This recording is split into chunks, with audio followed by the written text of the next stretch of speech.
Dunia makin tak adil, pemimpin main kuasa, rakyat biasa yang jadi mangsa kerdil. Asap naik ke langit, tangisan tak siapa dengar.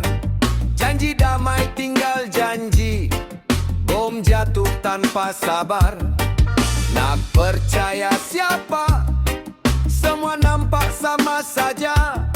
Depan senyum pegang tangan, belakang tikam tanpa rasa.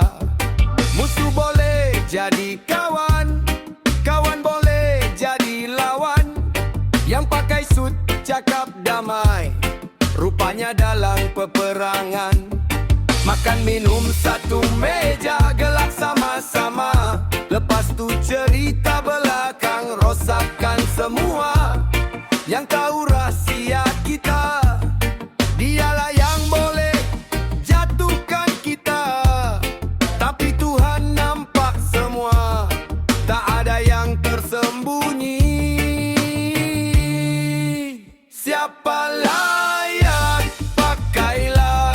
Darah di tangan tak boleh sembunyi lagi lah. Apa bersalah, tanggunglah. Api kebenaran tetap akan menyala. Anak kecil menangis, dunia buat tak tahu. Kita tetap nyanyi cinta walau hati pilu. Yang Tuhan lindung takkan jatuh. Walau dunia gila, kita tetap teguh.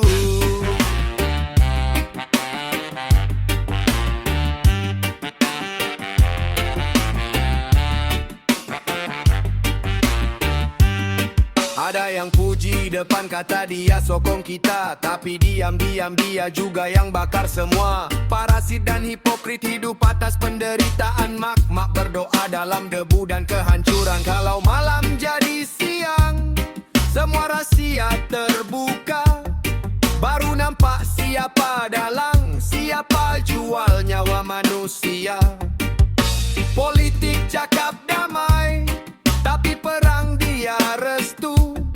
Hantar orang lain mati, dia duduk selamat di situ. Tabur kebenaran, aku tak panggil siapa. Kalau terasa mungkin itu kena pada dia. Kok, rahsia mula pecah. Kluk, topeng semua rebah. Tuhan tak tidur, Tuhan maha tahu.